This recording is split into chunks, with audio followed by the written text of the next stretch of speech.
Seja bem-vindo ao Vem Cá Podcast, mais uma edição. E essa... De peso, muito de peso, né, Tedesco? Pois é, Vossa Excelência Paulo Mansur, nosso querido deputado estadual, representante aqui de Santos. É isso aí, vamos com tudo fazer esse podcast. Diga aí. Vamos lá. Olha só, Tedesco, um prazer estar com você, de Paulo, Malancone, prazer estar com todos vocês e vai ser muito bom esse podcast, a gente vai poder falar tudo dentro da minha trajetória, aí dentro da Assembleia. Vamos bater um papo bem bacana aqui. Legal, cara. Obrigado mesmo. Você ter vindo aqui, eu sei que é difícil a tua agenda, a gente teve que deslocar também nossos horários para poder estar aqui com você. Estou muito feliz de você estar aqui. Tenho certeza que a gente vai dar risada, né? Legal, pô, a gente que é de Santos, né? A gente se conhece há tanto tempo. É verdade. E pra mim vai ser uma conversa aqui de amigo. Vamos lá. Com certeza. Bora, quem faz a primeira pergunta? Eu primeiro queria agradecer a presença do nosso deputado estadual, Paulo Mansur, uma pessoa que, como ele mesmo disse, já cresceu aqui com a gente na região, sabe das nossas problemáticas, de tudo que aconteceu. E esse foi a primeira eleição vencida, né? Eu queria que você contasse um pouco pra gente a tua trajetória, um pouco da tua história, né? Você estudou numa escola aqui de Santos, nasceu em Santos. Primeiro vamos começar falando sobre um pouco da tua infância. Fala pra mim, Paulinho. Sim. Bora, Paulinho. Então, eu comecei... eu sou nascido e criado em Santos, né? Então, meus avós são de São Vicente, né? Vieram de São Vicente. Meu avô Paulo e minha avó Nena tiveram 4 filhos, que foram criados também na cidade. Então, a gente tem uma raiz muito forte. Em 1964, meu avô fundou a Rádio Cultura e estudei no Carmo, né? Comecei a estudar no Carmo. Rádio Cultura. Rádio Cultura foi fundada em 1964. Caramba, e aí, legal. aqui na cidade, né, na região, gerando emprego, enfim. Mas e aí eu comecei a estudar no Carmo. Com 14 anos eu repeti o colégio. E aí meu pai ficou muito bravo, porque ele tinha pagado professora particular, mas eu estava numa fase que eu comecei a surfar. Então eu comecei a faltar na aula, e não fui bem no colégio, repeti, ele me pôs para trabalhar. Ele falou, tu vai trabalhar para pagar o teu estudo. Repetiu de ano, vai trabalhar, para ver como é que funciona. E aí, quando eu fui trabalhar na rádio. Fui trabalhar na Rádio Cultura. E quando eu cheguei lá, a Rádio Cultura era uma empresa grande, que tinha 100 funcionários. Você tinha um sistema ali legal, porque são pessoas, um time bacana, gostoso. E eu me apaixonei pelo trabalho, então eu queria trabalhar. Aí eu falei, pai, eu não quero parar de trabalhar. Então eu comecei a trabalhar com 14 anos, acabou sendo uma passagem positiva para mim. Então nas férias escolares eu trabalhava, meu pai não queria que eu trabalhasse muito estudando, mas aí eu era muito novo, só que ele liberou, então às tardes eu estudava de manhã, à tarde ia trabalhar lá na Rádio Cultura. Isso daí foi um aprendizado muito bom para mim. Imagino, né? Com certeza. Foi ótimo. E aí, com 18 anos, eu acabei começando a vender propaganda. Aí batia de porta em porta para vender propaganda, ganhava 20% de comissão. Mas com 18 anos não resolveu fazer faculdade? Resolveu ainda trabalhar um pouquinho para depois fazer ou já foi direto para faculdade? Não, aí eu fui para faculdade. Eu me formei na Unimonte. Certo. E aí depois Qual foi o curso, Paulinho? Fiz administração de empresa. Legal. Só que eu abri uma empresa com 19 anos que deu tão certo. Meu pai não queria ser meu sócio, ele falou que eu era maluco, tudo. E aí deu tão certo que ele virou meu sócio. E ele virou meu sócio e eu tranquei um pouco a minha faculdade no segundo ano, porque a empresa estava dando muito certo. Estava ganhando muita grana com essa empresa. Isso aí eu tinha 19 anos. Que legal. E aí depois eu voltei à faculdade, aí me formei. Mas fala um pouco, que empresa é essa? Então, aí meu pai tinha a rádio, eu comecei a vender propaganda, batia de porta em porta, né? Isso daí me deu uma experiência muito grande na venda de propaganda. Show. E aí tinha uma pessoa que falou, eu liguei para ele estava anunciando na Rádio Guarujá, uma rádio concorrente, ele vendia um produto que chamava Quitosana, que era um produto emagrecedor. Eu lembro também. E aí tinha o Forlin que anunciava esse produto. E aí eu liguei para ele e falei, você quer anunciar na Rádio Cultura? E aí ele falou, não, eu tô precisando de um sócio aí na Baixada. Aí eu falei, o que é esse sócio? Ele falou, você coloca o comercial no ar, paga uma pessoa para atender o telefone, paga uma pessoa para entregar, o produto custa R$39,90, você fica com R$20, eu fico com 20. Aí eu fui lá, levei pro meu pai, tinha 18 anos, né? Cabação, fui lá, levei pro meu pai e falei, ó, pai, tem isso aqui. Ele falou, não, sai fora que isso aí é problema. Você vai pagar uma pessoa para atender o telefone, vai pagar uma pessoa para entregar e ainda vai dar comercial pro cara? Como todo bom pai, né? Fala, sai fora que tu vai se dar mal, sai fora que isso é problema. Aí o que eu fiz? Só que eu tinha 30 comerciais por mês que meu pai tinha me dado, que esses comerciais faziam eu pagar minha gasolina, faziam eu pagar as minhas continhas e eu ganhava 20% de comissão. Eu não tinha salário. Eu tinha 30 comerciais por mês. Ou seja, quem começava no rádio. Isso. Comum pra quem sabe bem, né? Quando eu comecei a trabalhar, meu pai me fez isso. Ele falou, aqui não tem salário, tu tem 30 comerciais por mês para pagar tuas contas e 20% de comissão. Aí passou umas 2 semanas, eu falei, quer saber, cara, eu vou por esses 30 comerciais, vou pôr um por dia nesse produto, vou pagar R$200 para menina. Olha só, era R$200 para a menina atender o telefone o mês inteiro. Na realidade, era $200, porque era 1 para 1 na época. E eu dei R$3 pro motoqueiro entregar. O motoqueiro nem tinha salário, porque R$3 era dinheiro pra caramba. Ou seja, eu não ganhava 20, eu comecei a ganhar 17, que tinha 3 no motoqueiro.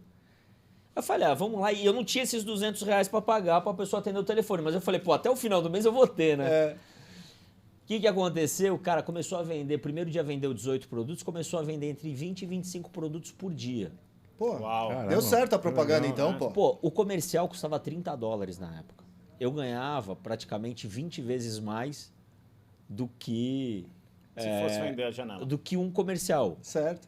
Eu ganhava 20 vezes mais que um comercial. Sim. Tava no negócio certo. Eu tava no negócio certo. Só que o meu pai descobriu isso aí depois de 6 meses. Depois de 6 meses ele chegou na rádio, ele chegou cedo esse dia, ele chegou às 6h30 da manhã, porque meu pai chegava umas 8, 9 horas, né? Era patrão, chegava umas 9h30. Eu, 6h30, já tava lá pra atender os motoqueiros. Ele falou, pô, o que tu tá fazendo aqui, garoto? Tá acordando cedo. Pô, dedicado pra cá. Não tá surfando. O que tá acontecendo? Aí eu falei pra ele, pô, lembra o que você não quis fazer? Eu fiz, deu certo. Aí ele falou, pô, vem aqui na minha sala. Eu falei, pô, é assim, assim, assado. Ele falou, vamos colocar 20 comerciais por dia, que eu vou ser teu sócio. Que legal. Pra estourar mesmo, né? Aí eu falei, tá bom. Aí começou a vender 200, 300 aí produtos mais, por dia. Já estourou. Aí vendia... Mesmo porque o meio de comunicação, a gente sabe, tudo que a gente coloca na TV, estoura mesmo. Tem gente que às vezes não bota tanta fé de colocar um comercial na TV e acaba não tendo suporte para atender tanta demanda. Mas né? é interessante falar que naquela época era um mercado virgem, hoje é mais difícil. E naquela época... Tinha menos TVs também. Nenhum dono de rádio tinha feito o que eu fiz. Nenhum dono de rádio. As outras rádios começaram a me copiar depois de um ano. A Tribuna começou a me copiar, a Guarujá. Os outros começaram a fazer parceria também com o Folhinho. Não sei se a Tribuna, mas a Guarujá fez com certeza. Teve a Serra do Mar, teve outras emissoras que fizeram mesmo que eu estava fazendo. Ou seja, o dinheiro que eu estava ganhando já comecei a ganhar menos. Então eu fiquei 10 anos com essa empresa e teve altos e baixos. Sim. Né? Lógico. Não foi como só todo altos, empresário, né? Como todo empresário. Aí depois, quando eu tinha 30 anos de idade... Aí meu pai veio falar comigo e falou, eu quero que você feche a tua empresa, que eu quero que tu assuma as minhas. Isso com 30 anos? Eu tinha 30 anos. E aí ele fez uma proposta para mim, interessante, porque o que eu ganhava, ele estava me pagando praticamente o dobro que eu estava na empresa. A proposta dele foi boa, eu falei, não, então eu vou fechar. Eu fechei a empresa, aí assumi as empresas dele, assumi a TV, a rádio, os imóveis também eu administrava. Mas, deputado... Foi isso. Balando mais uma pergunta. Você com 30 anos, ainda empresário, mas sempre com aquela veia na política, né? Quem te conhece há muito tempo sabe que você sempre admirou esse lado político e sempre que está ali disputando uma eleição. Agora me diz uma coisa, com quantos anos que você realmente despertou isso em você? Sim, o Beto Mansur, meu tio, ele foi prefeito da cidade de Santos numa época em que existiu uma disputa entre a direita e a esquerda dentro da cidade. Na época que o Beto foi prefeito, ele competiu com a Thelma de Souza e ele ganhou dela por 1.800 votos na época. Nossa! Foi uma diferença muito pequena. E depois ele se reelegeu, ganhando por 2.000 votos de diferença. Quando ele colocou o Papa, o Papa ganhou por 2.200 votos de diferença. Depois o Papa conseguiu a vida dele e... Na época que o Papa assumiu a prefeitura, a direita estava mudando no Brasil. Certo. Porque a direita estava se unindo com a esquerda. A direita estava se unindo com o centro. E foi na época que o Papa ganhou na reeleição dele, ele ganhou com 70% dos votos. Por quê? Caramba. Por quê? Porque a direita comprava a esquerda na realidade para amenizar a esquerda. Comprava como? Cargos para a esquerda. Então, na época que o Beto Mansur foi prefeito na cidade de Santos, existia uma briga com a esquerda e a esquerda não tinha cargo dentro da prefeitura. Mas isso te motivou? Não é que me motivou. Só tô contando essa história para falar para vocês que eu brigava no colégio. Entendeu? Entendi. Por quê? Eu ia pro colégio e tinha professor que me dava indireta, tinha alunos que queriam discutir comigo. Caramba. Porque existia uma disputa entre a direita e a esquerda na época que ele foi prefeito e eu cheguei a brigar no colégio, brigar na faculdade. E ali me despertou a política. E aí foi passando o tempo, chegou um momento que na própria rádio, se bem que é eu que eu te falo, nessa época existia uma direita de uma briga com a esquerda. Que foi na época que o Fernando Henrique brigava com o Lula. E aí depois, o próprio Fernando Henrique ficou amigo do Lula. Entendeu? Então a direita acabou no país e quem reconstituiu essa direita foi o presidente Jair Bolsonaro numa direita certa. Sim. Melhor do que a direita antiga. Sim. Tá? Então, que foi a pessoa que eu me aliei. Mas aí, e nessas brigas me despertou a política e a política acabei entrando na política por causa do meu programa.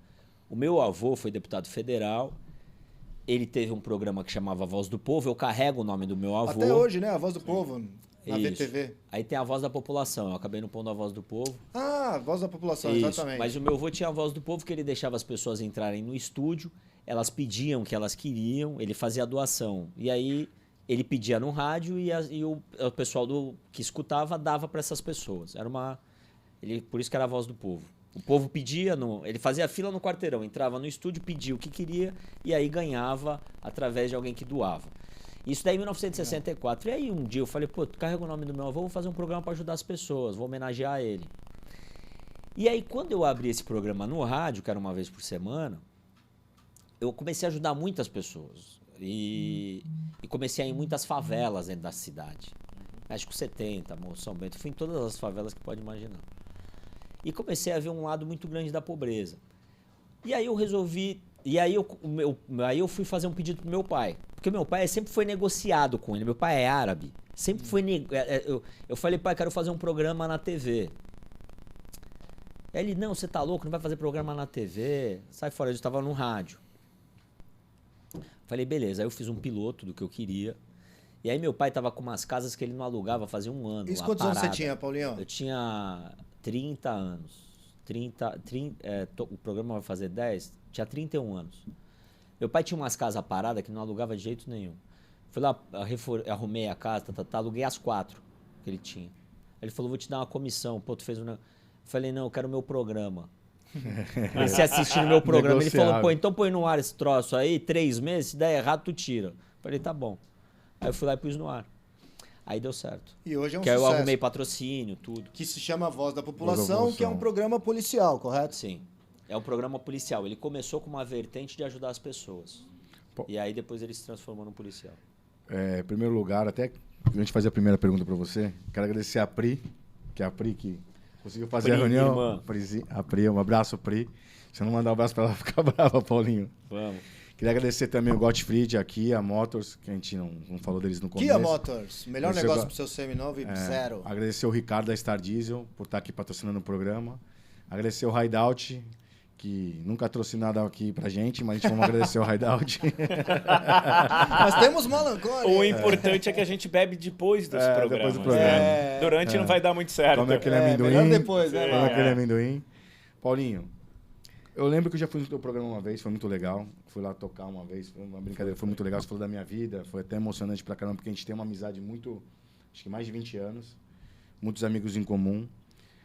O que hoje pra você, assim, você vê, quando você para pra pensar assim, tem aquele teu momento seu, onde que você acha que você pode ajudar mais as pessoas?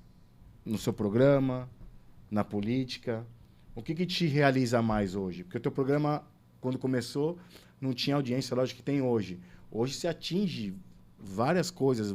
O teu programa hoje é muita gente fala do teu programa. Você já ajudou bastante gente. Eu vejo que você falou das favelas, você já foi em favela, foi em tudo que é lugar. Então, hoje você tem, como você fosse ter patrocínios. Então, a gente tem uma bala por trás para poder ajudar mais as pessoas. Aonde você acha que você consegue se realizar mais? Eu sei que na política você vai ter mais dificuldade, mas aonde que você acha que se sente mais realizado, assim, para ajudar as pessoas? Onde você acorda e fala, meu, putz, caramba, que legal poder estar fazendo isso. A minha maior realização hoje é a política. Eu tentei 3 vezes ser candidato, perdi 3 e ganhei na quarta. A quarta era a última tentativa minha, tive 86.201 votos. Caramba. E a política, você tem a oportunidade de ajudar as pessoas, né? Por exemplo, eu mandei 2 milhões de reais para o DEIC de Santos, mandei 4 milhões de reais para a Santa Casa de Santos. Santa Casa de Santos atende não só a Baixada Santista, como o Vale do Ribeira, como as pessoas que descem aqui turistas. Sim. Então, é uma verba alta que eu, como parlamentar, tenho direito de 11 milhões de reais por ano, que são meus, e eu posso usar de uma forma que eu quiser. Só que eu uso de uma forma estratégica, pensada. Por isso que é muito importante você ter um bom político, né, que pense com a população. Então, eu acho que a televisão ela foi boa para mim, e eu tive um período que eu quis ser um apresentador nacional. Eu cheguei a ter o meu programa em 520 cidades do estado de São Paulo com o SBT. Uau. Acho que legal, né? mano. Hoje eu estou em 300 cidades do estado. Então eu estou no SBT Ribeirão Preto, SBT Central, que é do Silvio Santos, e na VTV, que é da minha família, que é a VTV SBT. Então, hoje aparece em 300 cidades do estado. É uma plataforma grande. Por quê? Porque também o SBT ele fura a bolha bolsonarista. O bolsonarismo está muito ligado à internet, né? E se bem que essa bolha que eu falo bolsonarista que fura o SBT, o povo tá com o Bolsonaro. Tá com o Bolsonaro. Mas eu não falo mais muito de política dentro do meu programa. Hoje eu falo mais do crime organizado versus a polícia. O meu programa ele virou meio que um Datena, se bem que o Datena é um esquerdista, virou um Datena da direita. Datena da direita, caralho. Adorei. Mas é isso. Então tem várias ações que eu tive como parlamentar, estou em diversas comissões. Eu acho que assim, quando você chega no seu primeiro mandato, dentro da Assembleia Legislativa, você chega com muita sede, né, querendo fazer as coisas, mas quem está na reeleição tem mais experiência lá dentro. Né? Então, quando eu ganhei, é lógico que eu já tinha uma experiência de ter um político na família, perdi 3 eleições, então eu cheguei diferente lá e as pessoas, e os deputados entenderam isso. Então, quando eles começaram a ver eu discursando, debatendo com o PSOL, com o PT, brigando, eu comecei a ter relevância lá dentro entre os deputados. Então, hoje dentro da Assembleia é difícil alguém não me conhecer lá dentro. Todos os funcionários lá me conhecem. É que tu bota pra torar, né? Eu vejo teu Instagram, que é brincadeira, né? Eu comecei... Hoje mesmo teve até briga, mas depois a gente fala Sim. sobre isso. Hoje teu Instagram... Paulinho é triste. Vai lá. Minha pergunta... Na verdade, eu tô com várias aqui desde que você começou a falar, mas vamos falar um pouquinho sobre a Assembleia. Hoje, a Assembleia de São Paulo ela é bastante de direita. Você percebe isso? Como é que é? Porque eu vejo, vendo de longe, eu acho que a gente está com um estado em que a nossa Assembleia tem um lado mais de direita do que esquerda. Fala um pouquinho sobre isso. Sim, a gente tem ali dentro da Assembleia os deputados do centro, os deputados do centro-esquerda, os deputados da esquerda e os deputados da direita conservadora. Por exemplo, a gente tem o Caio França. O Caio França é da esquerda. Sim. Né? O Caio França é da esquerda. Ele vota com a esquerda. Né? Então, pensem em vocês que ele não vota, ele vota com a esquerda. O Caio França ele está lá, ele é do PSB, que é um partido de centro-esquerda. Né? O partido do PSB é um partido de centro-esquerda. E você tem a esquerda também, que é o PT, o PSOL, que o PSOL é um público mais radical. Você tem outros deputados dentro do parlamento, por exemplo, falando aqui da região, como tem o deputado que é da igreja, o Paulo, também que é... Qual da igreja? Que é o Paulo, que também é lá da Assembleia Legislativa. A igreja eu não sei, não lembro agora. Tô devagar. Paulo Correia. Paulo Correia. Tem o Paulo Correia, que é da Assembleia Legislativa, que tinha me fugido do sobrenome dele, Paulo Correia, e ele é uma pessoa do centro. Ele já é uma pessoa do centro. Eu já sou uma pessoa da direita conservadora, então eu vou atrás do pensamento bolsonarista. E eu fui eleito pelo Eduardo Bolsonaro. A gente tem que ter compromisso. O Eduardo só desceu para a Baixada Santista para pedir voto para um deputado, Sim. que foi para o Paulo Mansur. Ontem mesmo eu estava com ele, a gente está conversando, fazendo uma estratégia para o Estado, né?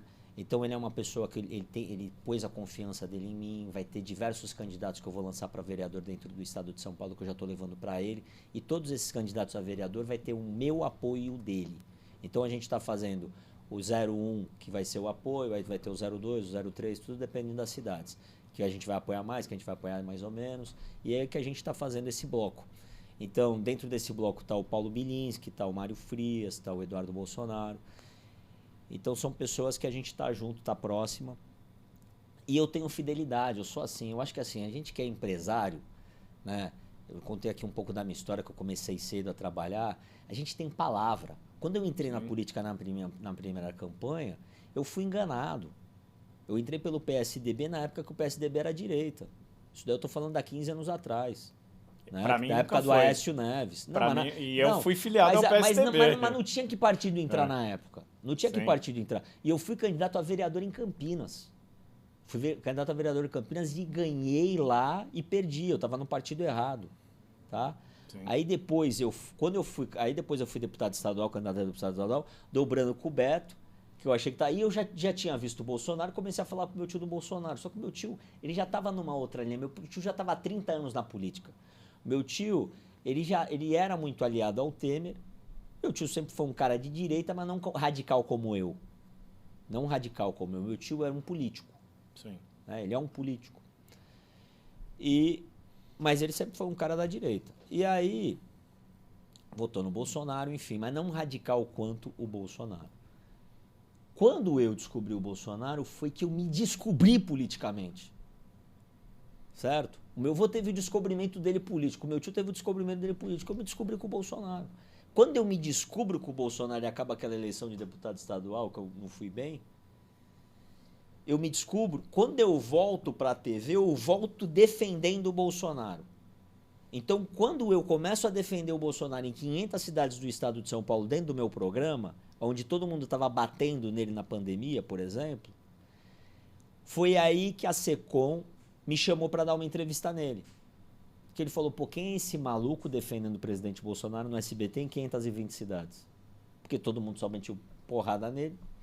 E aí, quando eu entrevistei ele, aí todos os bolsonaristas começaram a dar entrevista para mim, aí fiquei amigo do Eduardo Bolsonaro. E aí depois que eu fiquei amigo do Eduardo Bolsonaro, aí me veio, falou... Nessa época, eu estava em 520 cidades, eu falei, eu vou virar apresentador nacional, que era o meu objetivo. Okay. E aí quando eu me aproximei do Bolsonaro, aí foi uma aproximação muito grande, aí me aproximei do Eduardo e falei, não, agora eu vou para estadual, agora eu vou ganhar. Aí eu fui e deu certo. E foram 87 mil votos, né? 86.201. 86.201 Pô, cara, eu imaginava que tinha sido tanto voto. Vai dar pra lotar o Morumbi mais um pouco. Dá. Fazer um grande evento. Legal. E como é que foi esse primeiro contato com o Bolsonaro, assim? Como que foi quando você foi entrevistar com ele? O filho dele chegou pra você, não, vamos embora pra política, eu vou te apoiar, pra você poder... Você tinha um sonho que era ser apresentador nacional, certo? Sim, quando eu tinha o sonho de ser apresentador nacional, eu fui falar com o Pelégio, que é o cara aqui do SBT. Sim. Ele falou, primeiro, teu programa tem que passar em todas as afiliadas do estado. Se passar em todas, depois você vem aqui falar comigo. E já estava em todas, faltava só mais uma. Então eu estava nesse caminho. E aí comecei a defender o Bolsonaro, fui chamado lá para dar uma entrevista nele. Quando eu dou essa entrevista nele e eu ligo pro SBT e falo, eu vou entrevistar o presidente, vocês podem me ajudar? Aí o SBT falou, mas como assim? Porque só o Ratinho até então tinha dado uma entrevista pro presidente. Ele era blindado, né? Ele era blindado, só o Ratinho. Blindado. Quando eu falei para o SBT, o próprio SBT me mandou... Eles fizeram uma produção em Brasília para mim. Eles colocaram 3 câmeras, produtor, fizeram uma produção dentro do palácio, lá com o presidente, e eu fiz a entrevista com ele. Essa entrevista foi pro SBT Nacional, no SBT Brasil. Legal. Essa entrevista apareceu nas 500 cidades e eu acabei aparecendo muito forte com o presidente Bolsonaro. Ali, então, ele acabou sabendo um pouco quem eu era. E aí eu comecei, aí ficou mais fácil, porque aí todos os ministros queriam dar entrevista para mim. Porque o presidente deu. Aí eles falaram, pô, Paulo é da direita, então. Abriu a porta. Abriu a porta. E aí dei a entrevista pro Eduardo. Né? Na realidade, eu dei primeiro a entrevista no Eduardo que no presidente. O Eduardo abriu a porteira para eu dar pro presidente. Tá? Primeiro eu dei pro Eduardo, e a oportunidade que eu dei pro Eduardo foi o seguinte: o Eduardo, ele estava de férias em Ubatuba. Tava lá, tirando uns 7 dias de férias, e conseguimos entrar em contato com ele. E ele falou, não, vem aqui que eu te dou uma entrevista. Cara, era sábado, eu tava com a minha família, larguei tudo, fui pra lá, 5 horas de viagem, dei uma baita entrevista nele, foi baita repercussão. E aí eu lembro que muita gente falava assim, meu, o que você foi fazer? O que você foi até lá, cara? Um sábado dar entrevista nesse cara. Eu falava, meu, eu gosto dele. Eu sempre, depois que eu descobri o bolsonarismo, eu fiquei apaixonado das ideologias e tudo. Falei, meu, eu gosto dele, vou até lá. Fui dar entrevista nele, aí depois foi o Bolsonaro, e aí foi indo. E aí, o que aconteceu? Quando eu ia falar com o Eduardo, eu já ia com uma outra conversa com ele, porque a gente já estava um pouco mais amigo. Então, não foi uma entrevista que eu dei no Eduardo, foi algumas. E aí, quando eu me afilio ao PL, fui falar com o Eduardo. Falei, Eduardo, você vai me ajudar? Eu vou sair candidato. Ele falou, você vai mesmo? Eu falei, vou. Ele falou, que partido você tá? Eu falei, o PL. Aí ele falou assim, o que você quer? Eu falei, aí eu pedi um número bem alto para ele de panfleto. Ele falou, não vou te dar panfleto nenhum, eu vou te dar uma postagem no Instagram uma vez por semana durante a campanha. Eu falei, tá bom. Aí quando eu saí de lá, depois que eu fui ver que eu não entendia muito de internet. Sim. Depois que eu fui ver que ele me deu a melhor coisa. Ou seja, ele queria me reeleger mesmo. Por quê? Panfleto eu ganhei na internet. Eu ganhei com 300 mil reais, eu tive 86 mil votos. Brincadeira, né? O meu voto foi mais barato do que muita gente. Eu acho que isso tá na TV diz tudo, não diz? Tá. Dá uma olhada aqui na TV, aí você com o Bolsonaro. E aí, aí você vê a intimidade dele comigo ali, né? O carinho, tudo. Paulo, você sendo um apresentador totalmente diferente de todos os brasileiros, né? Porque todo mundo é da esquerda. É óbvio que você ia se tornar um grande aliado deles. Eu acho que mais ou menos foi esse caminho? Foi, mas eu acho que a gente tem uma história política, né? Ele conhece meu tio no parlamento, meu tio foi lá 6 mandatos dentro do parlamento, meu tio ajudou muita gente porque o meu tio era político, tinha muito poder. Então Sim. Ele foi vice-presidente da Câmara, já ajudou o Bolsonaro em alguns momentos dentro do parlamento, então ele já me conhecia o sobrenome. Tem emissora de televisão, tem um programa, defende ele, pô, quem é esse cara? Né? Tive uma aproximação. Só que o Bolsonaro é o seguinte, você pode ter tudo. Ele sente. Ele sentiu que eu era um cara do bem. Ele sentiu que eu era um cara bom. Ele sentiu que eu era uma pessoa que ele podia confiar. Então, não só o que eu tinha, mas o que eu era, porque eu sou um ser humano, entendeu? Eu fui bem criado pelo meu pai e pela minha mãe, eu tenho valores. E ele sentiu esses valores dentro de mim, me abraçou e aconteceu tudo o que aconteceu. Eu acho que, cara, eu sou muito grato a ele. E a minha gratidão é tão grande a ele, que eu homenageei a mãe e o pai dele. A mãe, se você hoje descer a serra, descendo de São Paulo para Santos, se você descer pela Imigrantes, se você passar o frango assado, você vai ver uma placa lá, Olinda Bolsonaro. Sim. Tá? Que essa placa que eu homenageei a mãe dele foi porque para demonstrar para ele a gratidão que eu tenho por ele. E quem fez o Jair Bolsonaro foi o Geraldo Bolsonaro, que eu homenageei ele na Anchieta, com a placa Viaduto Protético Geraldo Bolsonaro, porque isso o deputado estadual pode fazer, ele pode homenagear em viaduto. Então eu eternizei o pai dele descendo a Anchieta e a mãe dele descendo a Imigrantes, que é o viaduto Olinda Bolsonaro. Se vocês passarem, vocês vão ver. Sim. E isso ele ficou muito emocionado. Ele me mandou um áudio muito emocionado, mandou um áudio para mim que ele fala, pô, eu sou muito grato. Falei, aí depois eu mandei um áudio, falei, não, eu que sou grato a você, né? Então a gente vê, né, a humildade legal. dele, a gente Sim, vê Você vê que ele é um cara humilde. O Felipe falou bem, ele é um cara humilde, cara. Que não não esnoba nenhuma posição política dele. A gente vê isso muito, né? Muito bem falado. Até o pessoal brinca da caneta Bic, né? Então, realmente, ele é uma pessoa sensacional. E ele tem um carinho gigantesco, né, pela região. Né? Tá sempre aí tem no aqui Guarujá. na Baixada. Ele é muito ligado a Rosana Vale também. Não só lá, vocês viram... Estou falando que ontem, ele vai até falar um pouquinho de ontem, a emoção dele estar lá ontem, junto com os outros deputados, com o governador também estava lá ontem. Sim. Bolsonaro, o cara é ex-presidente, ele não é um presidente atual. Quantas pessoas ele levou na Paulista ontem, cara? É brincadeira aquilo que foi ontem. Eu lembro que eu tava no almoço, eu, você e o Júnior Joss. Grande abraço pro Júnior, nosso amigo também. Júnior, gente boa. Gente boa.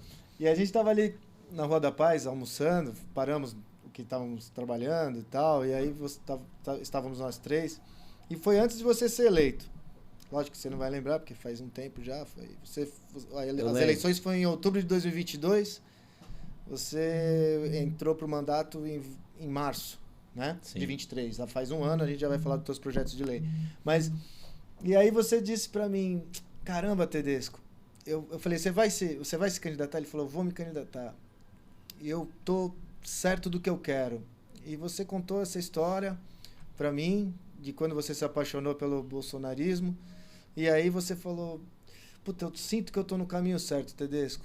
E eu tô com o Bolsonaro, e, puta, e é o que eu quero e vai dar certo. Sim. E aí, hoje você é deputado estadual com 86.200 votos. Isso é fácil, né? Então, porque eu não vou me estender, mas eu tive muitas brigas de pessoas que falavam, até muito próximas a mim, que eu amo até, e que falavam, pô, cara, tá no caminho errado, tá. E eu fui no meu caminho que eu queria. E você foi no seu caminho e deu certo. Isso para o empreendedorismo, que é uma coisa que eu falo muito nos meus stories do Instagram, e é uma coisa também que eu busco também na minha vida, tá sempre fazendo algo novo, e é por isso que eu tô aqui também hoje.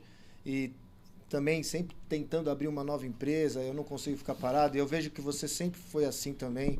Além Acho de que todo mundo aqui ter uma carreira política. Esse podcast é nessa... Nossa missão é sempre estar querendo fazer algo, independente de qualquer coisa de retorno financeiro, a gente está querendo sempre movimentar, né? O esqueleto e sempre trabalhar, né? E aí eu te pergunto, qual é o projeto de lei que você sempre assim teve vontade de fazer quando quis entrar para a política, quando você ganhou a eleição e você sempre falou, pô, quando eu estiver lá, a primeira coisa que eu vou fazer vai ser um projeto de lei dessa forma. Você tinha isso na sua cabeça, querer mudar algo em específico? Então, olha só, na minha eleição, eu falava que eu não tinha projeto de lei. Falava, pessoal, é o seguinte, eu estou indo para a política, eu não tenho nenhum projeto de lei. Por quê? Porque a lei, ela traz burocratização. Porque a gente já tem um monte de lei que o cara, para ele abrir um restaurante, hoje ele tem a lei que ele tem que pôr tal coisa, não sei o quê, não sei o que lá. Então, eu não estou indo para a política para fazer lei. Eu estou indo para a política para brigar com a esquerda, para debater, para ser um político da direita conservadora, para defender as coisas boas para o nosso estado de São Paulo, para defender o Bolsonaro. Esse foi o meu intuito. Quando eu entro dentro do parlamento, quando eu ganho a eleição, eu começo a pensar em projetos de leis, mas não burocráticos, não que atrapalhem a vida da pessoa. Porque existem projetos que atrapalham realmente a vida. O Brasil é muito burocrático. Sim. A gente que é empresário, a gente sabe, né? O quanto é doloroso você ter uma empresa burocrática. Projetos de leis que eu vou falar alguns aqui, porque eu fiz vários, mas vou falar alguns. Vários, não tantos, eu acho que eu tenho uns 15, uns 20 projetos de lei no máximo. Tenho tantos. Eu fiz um projeto de lei para monitorar pessoas que cometem abusos sexuais, estupradores e pedófilos. Monitorar como, por exemplo, o estuprador teve uma pena de 30 anos, só que ele sai em 5 anos da cadeia. Quando ele sai da cadeia, ele é monitorado com uma tornozeleira eletrônica durante os 30 anos. Entendeu? A Richthofen, por exemplo, ela teve 40 anos de pena, só que ela ficou 10 anos na cadeia. O caso dela não é de estupro, mas ela ficaria 25 anos sendo monitorada. Eu fiz um projeto de lei para São Paulo, para o estado de São Paulo. As pessoas que cometerem crime de pedofilia e estupro, elas seriam monitoradas a pena inteira se saíssem da cadeia. Por quê? Porque eles voltam a cometer crime que são doentes. Sim. Eu sou a favor da castração química que existe na Argentina, no Chile, existe na Alemanha, na Inglaterra, no Reino Unido, existe na Rússia a castração química, que é uma injeção. Às vezes a gente fala castração para vai cortar o pinto do cara, mas não. É uma injeção que o cara toma uma vez por mês durante 6 meses e ele para de ter libido. E isso é uma grande solução para estupradores e pedófilos. Não conseguimos passar com esse projeto no Brasil com Jair Bolsonaro. Eu, no estado de São Paulo, posso fazer o quê? Essa é uma solução. Sim. Né? Sim. Uma grande solução. Uma grande solução. Por sinal. E também, né, a gente vê aqui outros projetos de lei também, como, por exemplo, um policial dentro das escolas. Sim. Isso também é muito importante. Né? Santa Catarina tem quase 2.000 escolas. Santa Catarina. São Paulo tem 5.000 escolas estaduais. Tá? Santa Catarina tem quase 2.000 e lá é lei. Lá tem um policial em cada escola do estado. Aqui em São Paulo não tem porquê, se a gente é o estado mais rico do Brasil. Deveria ter um policial em cada escola do estado de São Paulo. E eu fiz esse projeto de lei para ter um policial militar ou qualquer policial, pode ser civil que esteja aposentado também, dentro de uma escola estadual. A municipal, quem faz é o município. Então, aqui em Santos, por exemplo, poderia ter um vereador fazendo um projeto de lei para ter um policial em cada escola municipal, um guarda municipal, por exemplo. Legal. Eu também acho muito interessante também, agora não querendo discriminação nem nada, eu não tenho nada contra os gays, nem o público LGBT, mas essa atitude também das crianças não poderem participar de eventos, crianças menores de 18 anos não poder participar desse evento. É a formação, né, deputado? É a formação da criança, né? Ela ainda não está formada psicossocialmente para poder olhar, enxergar coisas impostas, né? Vamos dizer, porque são imposições, né? A mãe leva a criança numa parada gay, né? A criança não quer estar ali. Sim. É que nem o cara que separa da mulher. Ele não quer estar lá com a mulher. Ele não quer estar na casa da amiga da mulher, dos amigos. Ele quer estar separado. A criança também, ela não quer estar junto com a mãe nem com o pai gay, numa parada gay, né? Sim. Então, eu acho isso excelente. Fala um pouquinho desse projeto pra gente. O que aconteceu? Foi domingo a parada gay. Eu fui no sábado com a minha mulher e com meu filho ver um filme no cinema do Mário Bros. Nunca tinha levado meu filho no cinema. Meu filho tem 5 anos de idade. Quando eu cheguei em casa, meu filho queria levantar o sofá. Papai, sou Mário Bros. Quando eu vejo a parada gay... legal. O quê? Eu fui num evento com meu filho. O Joaquim queria virar o Mário Bros. Por quê? Porque quem não sabe, o Joaquim é o filho do nosso deputado. Naquele momento, eu estava levando meu filho num evento. Eu peguei a minha mulher, saímos de casa nós dois, pegamos o nosso filho e fomos levar num lugar gostoso e agradável, que para ele ficou feliz de estar com nós ali, que ele confia demais. Certo? Quando eu vi uma cena de uma pessoa pegando uma criança e levantando ela como se fosse um troféu, falando que criança trans existe, naquele momento eu protocolei esse projeto de lei. Por quê? Porque a criança, ela é o que o pai e a mãe falam para ela. Exato. Até os 7 anos de idade a criança não tem... E outra coisa, até os 13 anos de idade, 14 anos de idade, as crianças vivem em função dos pais, certo? Exato. Uma criança olha aquilo, ela é incentivada assim. Sim. Ela tem um incentivo, ok? Aquilo como eu incentivei meu filho, por exemplo, vendo o filme. Então eu falei, nem os gays, a maioria dos gays, 99%, eles são contra isso. A Carol Heller, que trabalhou comigo durante um ano no meu gabinete, foi a minha assessora parlamentar especial, ela era gay e ela foi uma pessoa que era bolsonarista e ela, a rede social dela cresceu porque ela defendia os gays e defendia o não radicalismo. Porque qual que é o problema do LGBT? É o radicalismo. Tá? É isso. É o radicalismo. Assim como tudo dentro do radicalismo, até, por exemplo, a Luísa Mel. A Luísa Mel é uma radical, entendeu? Ela é radical. Então, por isso que o bolsonarismo não gosta da Luísa Mel. Por quê? Porque você não pode exportar boi vivo. Aí ela já está em outro patamar, ela já está querendo quebrar a economia do agronegócio. Ela Exato. já não está querendo... Que depois do governo Lula tá indo por É, água abaixo o entendeu? agronegócio. Então, pô, tu não vai... As tu não vai- fazendas que estavam sendo vendidas no governo do Bolsonaro Entendeu? por Que não altas pode acontecer. cifras Então você hoje não vai, estão você não vai, preço de você não vai, banana. você não vai na churrascaria, Pô. então.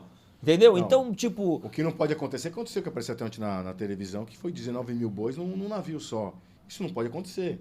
Mas desde o momento que como falou que ontem o Brasil falou até quantos mil a gente exporta. Cabeça de gado. A gente exporta para fora do país, que é muito bom para o Brasil. Desde que seja tudo certinho. Tudo certo, claro. Não Tem que como ser foi organizado. não que nem foi ontem que mostrou uma matéria que tinha 19 mil bois dentro do navio. É. Mas a mídia também não está forçando isso aí para diminuir ainda mais? Sim, pode Se a gente for ser, parar pode pra ser, pensar. pode ser, Mala, mas acho que não pode parar. É uma coisa que sempre existiu, sempre foi a economia do país, não tem como parar. Agora, essa mel... Não, e dentro do radicalismo de cachorro existem várias pautas radicais, como você não poder comprar cachorro de raça, como você... tem uma série de coisas radicais dentro do... teve uma coisa que estava dentro do parlamento que a gente tirou, que era um deputado lá radical do negócio de cachorro, radical, que todo o cachorro é obrigado a ser castrado. Ou seja, se você não quiser castrar o seu cachorro, todo cachorro é obrigado. Uma lei obrigando a você castrar o teu cachorro. Como assim? Não. Entendeu? Então, isso daí não existe. É. Você não pode ser obrigado a castrar o seu cachorro. Castra se você quiser. Pedófilo não pode, né? Mas cachorro pode. Né? Então tem uma série de leis que elas acabam sendo mais radicais. Justamente. Não, eu achei interessante também agora, parece que a saidinha também agora parece que não vai ter mais, né? A saidinha do fim de ano. Não é um projeto seu, é de outros deputados. Sim, o projeto Parece é do que é um Guilherme Derrite, Isso. que o Secretário. Senado, dentro do Senado, quem estava na comissão de segurança que protocolou o projeto foi o senador o Flávio Bolsonaro, e ele acabou passando dentro do Senado, foi uma resposta bem grande, né, com uma expressão de voto bem grande, e vai para a sanção do presidente. Se o presidente acabar vetando, vai para a Câmara dos Deputados. Os deputados aí tem que passar de novo na Câmara dos Deputados, e aí depois vai para o Senado. Se passar no Senado, aí não precisa não precisa passar pelo... Que é o fim da saidinha presidente. da prisão. Para quem não sabe, a saidinha, os prisioneiros, os detentos, eles podem sair no fim do ano para visitar a família e depois retornar ao presídio, não é isso? Então, isso vai acabar. Se caso for aprovado, o presidente acabaria Lula... com as saidinhas. Mas é algo bom. É algo bom. É algo bom, É algo ótimo. muito bom. Muito Porque bom. a gente tem... Claro. A gente tem uma porcentagem de 40% que não voltam. Isso aí já é histórico no Brasil. E você...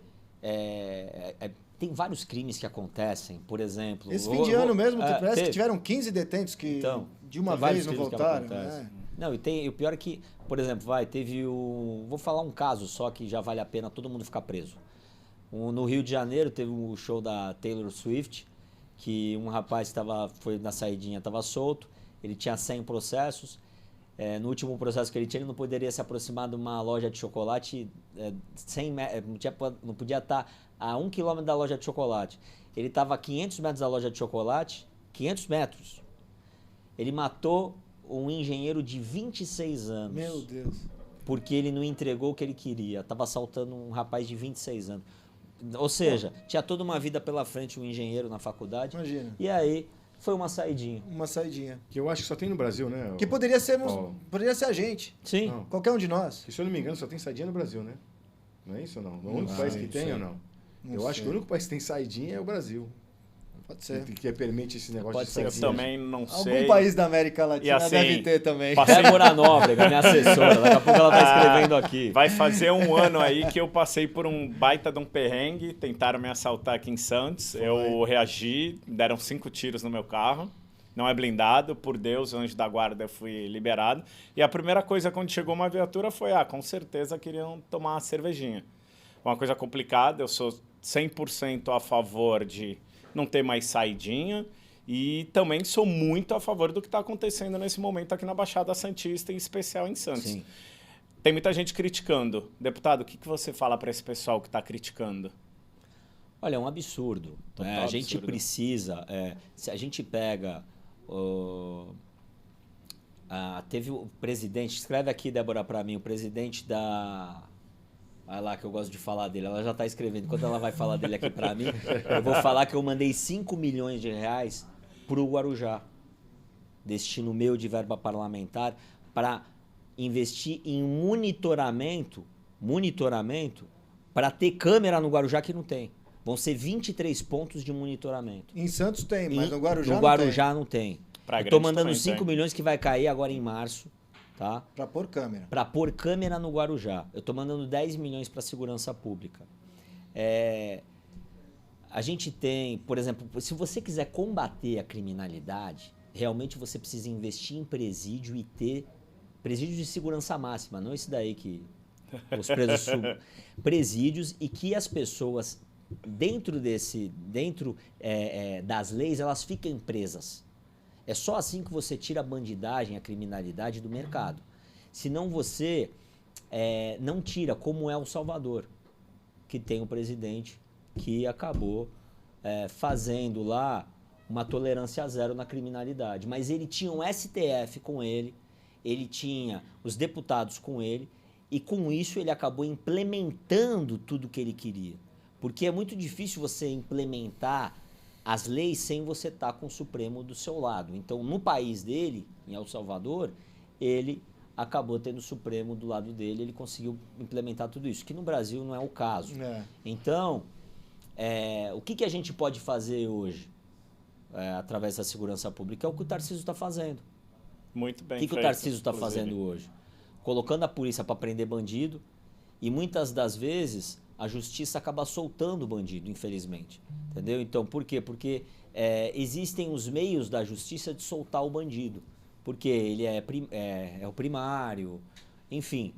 Então, existe já um projeto de lei também do DERIT, que está na Assembleia... Não, esse projeto é do Eduardo Bolsonaro, que a pessoa que ela comete um delito pequeno, que ela fique presa. Entendeu? Então, porque a maioria das pessoas, elas cometem o delito pequeno, são soltas, e a gente vê isso daí muito em países de esquerda, muito em estados de esquerda. Nos Estados Unidos é dividido em estado, não é nacionalista. Aqui, a gente vive num parlamento nacionalista. Uma lei em Brasília vai para todos os estados do Brasil. Lá nos Estados Unidos, não. Então, a gente pega, por exemplo, San Diego, por exemplo, a Austrália. Na Austrália, você pode roubar até $950. Então a gente vê um monte de gente invadindo o comércio, pegando até $900, e a polícia nem é chamada. Não pode fazer nada também se pegar. Não pode fazer nada se pegar. É. Então eles nem vão. Então, vamos implementar isso no Brasil? Entendeu? Invasão de comércio? Porque o Dino falou sobre esse assunto. Exato. Ele falou que delitos pequenos, ele não vê tanta gravidade. Só que a pessoa, por exemplo... A gente pega o Rudolph Giuliani, que foi o prefeito de Nova York, que ficou muito famoso na época, que ele fez o Tolerância Zero lá, e que ele implementou o quê? Pessoas que cometiam delitos pequenos eram presas e ficavam presas. Né? Então, essa pessoa que cometeu um delito pequeno, roubou no carro, foi lá e te assaltou, ela ficava presa 5, 6 anos e ela não cometia o crime de novo. Isso é uma loucura, porque você vê que os caras nos Estados Unidos estão viajando para estados em que eles podem roubar, eles entram numa Apple da vida e estão roubando celulares. Mas mesmo assim, com a lei, tem muita gente sendo presa, né? O cara pode roubar $900, mas tem gente roubando $10 mil. E aí o cara não tem jeito, vai para cadeia mesmo. Né? Acho que o grande problema aqui no Brasil, e quero saber o que você acha também, é audiência de custódia, né? Não tem como derrubar isso daí, porque muitas vezes o bandido sai para pegar o policial, pô. Foi o projeto de lei que o Eduardo Bolsonaro fez. É o melhor negócio que vai existir. Foi esse projeto. Porque aí anima a polícia, de né? Custódia, é isso. Polícia não pode atirar, só depois que o bandido atira. A polícia prende, o cara sai antes dele terminar o boletim de ocorrência. Pô, que papel a polícia tem no nosso país? Desanima o policial. Óbvio. Com certeza. Ele vai lutar contra o quê? Desanima. Que ele vai prender o cara hoje, o cara sai amanhã da cadeia e mata ele. Sim. O cara grava, tem medo. Tem medo. medo. O policial tem medo, ele não tem que ter medo. Ele tem que cair pra cima, prender quem fez coisa errada. Não desanima. Sim, mas eu vou te falar, eu acho que a polícia de São Paulo está sendo muito corajosa, o batalhão está indo para cima, eu acho que a ordem do DERIT está sendo prender bandido. Tá sim. Né? Então eles estão fazendo um trabalho muito interessante.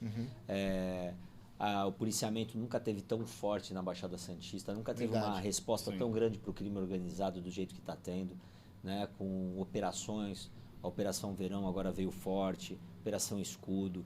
Então está tendo uma resposta do DERIT. Antes de eu mandar essas câmeras, por exemplo, para o Guarujá, eu fui falar com ele para ver o que ele achava. Né? Porque vai para a secretaria dele, eu mando esse recurso para a secretaria dele. Então, é importante falar para todo mundo aí da Baixada Santista, que eu acho que o Brasil inteiro vê podcast, mas principalmente aí da Baixada, que eu estou mandando grande parte do meu recurso para cá. Sim. Né? Paulo, vamos lá. Eu aqui me empolgo. Quando a gente fala em polícia, eu me empolgo. Meu sonho sempre foi ser policial. Tive familiares na polícia. Não segui porque a família acha meio difícil.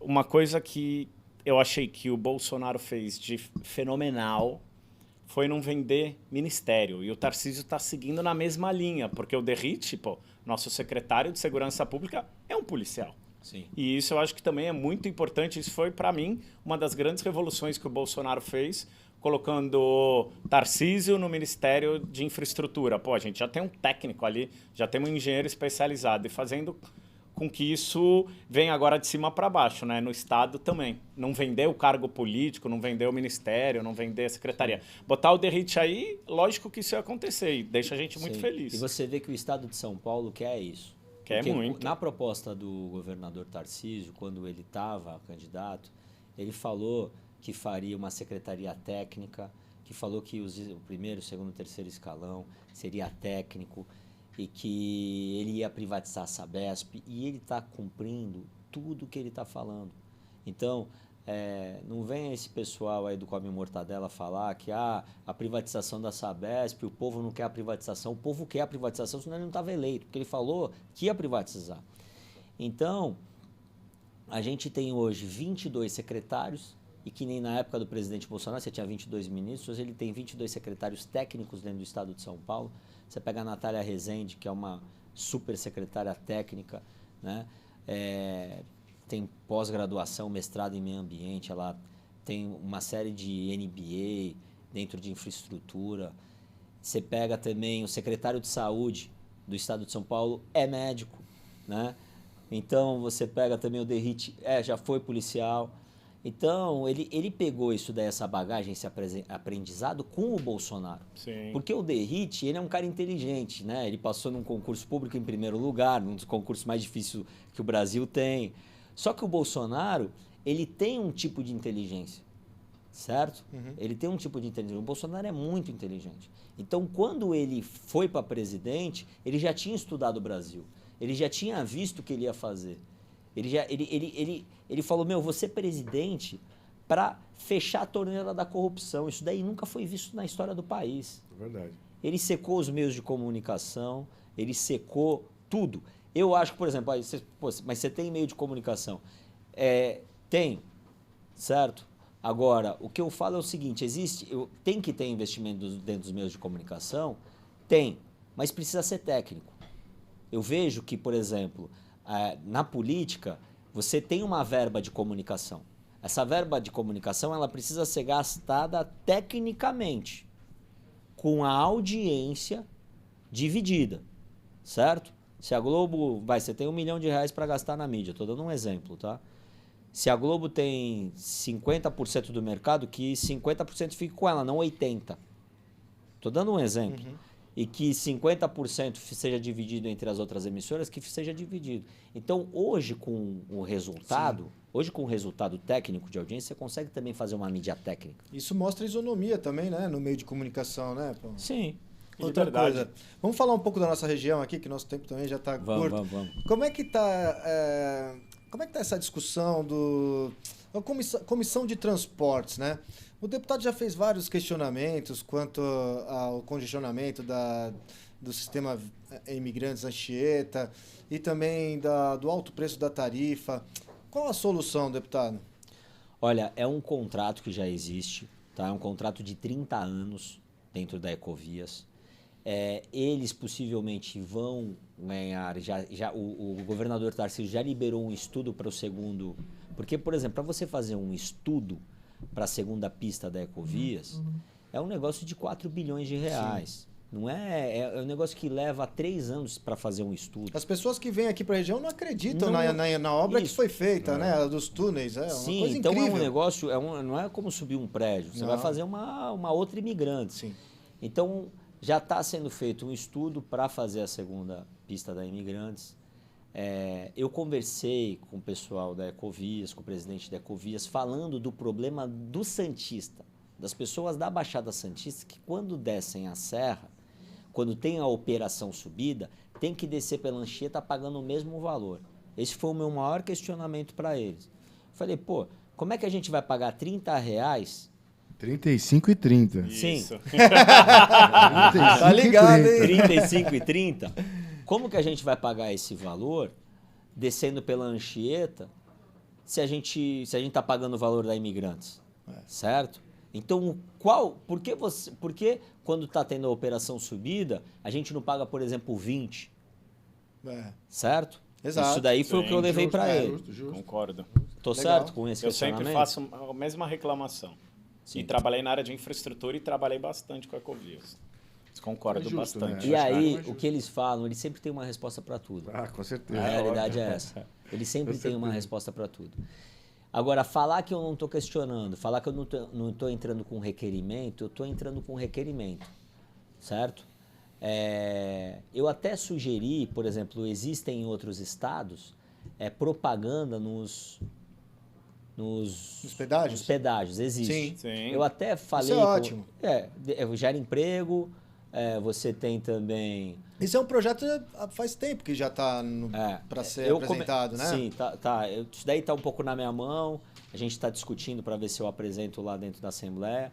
Mas eu falei para eles, ó, com esse projeto, por exemplo, eu consigo ajudar nesse meu projeto que eu quero, que é diminuir o pedágio das pessoas que estão descendo na operação subida. Sim. Então, eu para apresentar o projeto também estou querendo algo em troca deles, entendeu? Estou querendo que eles ajudem a gente aqui.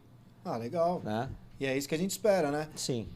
Como você foi eleito aqui, é uma pessoa de Santos, a gente está sempre atento aí aos seus questionamentos para que tá sempre ajudando. Ele sabe uma das maiores dificuldades que a gente passa porque tentando é Santista, né? E sabe também. Tá sim, a gente tem que tentar buscar meios para tentar ajudar. Quem se ferra mais é a gente aqui da Baixada Santista, na Imigrantes, nesse caso específico, né? Porque a gente está sempre descendo a serra no domingo, pela Anchieta e subindo pela Imigrantes, enquanto um grande volume de carro subindo para o Planalto. Sim, tem alguns detalhes.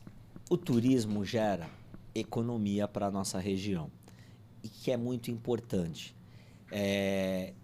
A gente tem, quando você tem a operação subida, eles falaram para mim que são 85 mil veículos subindo. E nessa operação subida tem 4 a 7 mil veículos descendo. Porque são poucos santistas, ou são poucas pessoas que estão descendo a serra naquele domingo, ele fala. Sim. Tá? Então ele fala que por isso que... E aí ele fala que congestiona por causa dos caminhões. Aí eu falei, então não tem um horário para deixar, por exemplo, só os caminhões na madrugada nesse período que está descendo no domingo? Eu fiz vários questionamentos. A grande solução seria mais uma pista aqui mesmo, né, deputado? Mas seria. É aquilo que você mesmo disse. Muita grana, né? Muita grana envolvida, é um projeto, vamos dizer, entre aspas, faraônico, né? Porque é uma grande obra, né? Olha, eu queria deixar um negócio claro para a Baixada Santista, já que vocês falaram, você é de Santos, tá. Eu fui eleito sem a Baixada Santista. Eu tive 86.201 votos e a Baixada Santista, junto à Baixada inteira, me deu 11 a 12 mil votos. Foi 11 mil votos.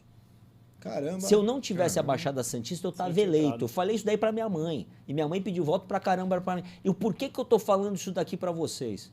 Porque eu tenho 11 milhões por ano para mandar. E desses 11 milhões, eu mandei 60% para a Baixada. Então eu espero que na próxima eleição eu saia da Baixada com 100 mil votos.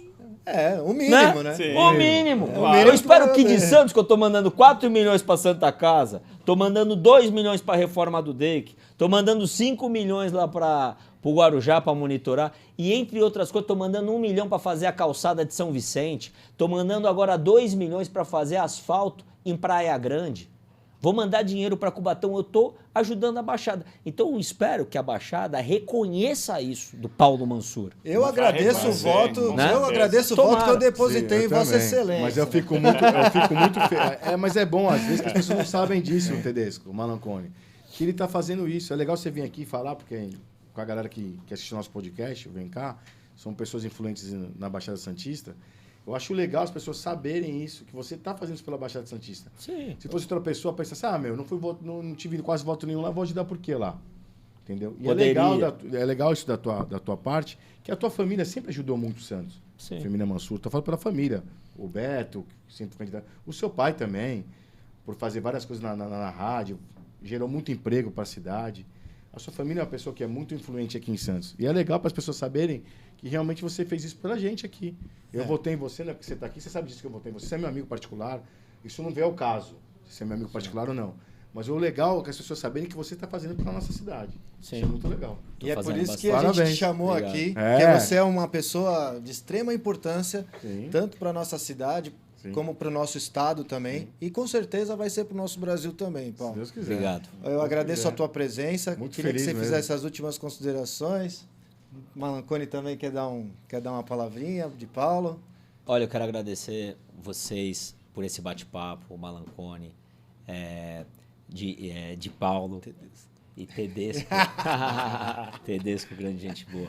Então, eu queria agradecer vocês pelo bate-papo. Acho que foi um podcast muito legal. Aqui eu tive a oportunidade de falar um pouco da minha vida. Não é sempre que eu falo da minha história. E falar a todos vocês que eu estou para lutar pelo estado de São Paulo. A minha maior votação foi na cidade de São Paulo. Eu estou ajudando muito também a cidade de São Paulo, uma cidade que mora no meu coração. Campinas também é uma cidade que eu fui eleito lá, tive 10 mil votos na cidade de Campinas, uma cidade que eu estou também ajudando demais. Eu tive voto em 620 cidades do estado de São Paulo. Que legal. Então, eu estou lutando pelo estado. Hoje eu não sou, eu não me considero um deputado da Baixada Santista. Eu me considero um deputado do estado de São Paulo. Mas o carinho que eu tenho pela Baixada Santista é grande, porque eu moro em Santos. Eu moro na ponta da praia. Eu moro aqui, sou criado aqui. Ando na orla da praia, ando no domingo na praia, descalço. Gosto desse povo, amo a cidade de Santos. Sim. Então eu sempre vou estar olhando para a nossa região. Legal. Legal. Muito legal. Não, e você também, se você não falar que não anda descalço na água em Santos, também não é santista. Teu próprio professor Fabião, que esteve aqui, falou de você. Ele tem orgulho de ter um Sim. aluno. Você falou dele, tá na política. E ele mesmo falou que o santista gosta de andar na praia para descansar. Se não andasse, né, Paulinho? Pelo amor de Deus, né? Olha, Mala. os nossos patrocinadores, a Acta Motors. Gustavo, seu amigo, Gottfried. Gustavo só anda de base. Ele gosta de andar de base. Rica! E é isso que a gente quer. A gente quer você cada vez mais próximo da gente e poder continuar mandando esses milhões para cá, para nossa região, né, Malá? Sim, ajudar cada vez mais, fazer com que a gente se torne uma metrópole, né? Que já somos aqui. E cada da vez Baixada mais Santista. santistas, né? Porque o santista gosta de ser santista e gosta de ser bem representado, Paulo. Sim, é verdade. É verdade. Eu quero Maior orgulho de agradecer, Santos. agradecer o Gottfried, aqui a Motors mais uma vez por acreditar no nosso programa Vem Cá Podcast. Acta Motors. Quero agradecer também o Ricardo da Star Diesel por estar aqui junto com a gente. Eu não agradecer muito o Hideout não tá dando nada, mas tudo bem, vai. Agradecer por o aqui, Malancone dando mais coquetel. uma vez, o Tedesco. Agradecer muito o Paulinho mais uma vez. Pô, muito feliz de você estar aqui. E vai ter vários podcasts com você, que um podcast E não dá também, pra falar Grandão, tudo. Muito mande pouco. abraço para um cara que corre muito contigo, Dr. Fernando Guedes. Manda pro Guedes. 100% de Ferrugem. aproveitamento. Nosso advogado, 100% de aproveitamento no Vou fórum. mandar um abraço pro Ferrugem, senão ele vai ficar triste. Amanhã na academia ele não vai nem falar comigo amanhã. É isso aí. Ferrugem Grande é meu abraço, assessor. Ferrugem. Meu assessor. É isso aí, obrigado. Obrigado Essa mais uma foi vez, mais uma edição do Vem Cá Podcast. Tamo junto. Semana que vem tem mais. Com certeza. Valeu. Falou.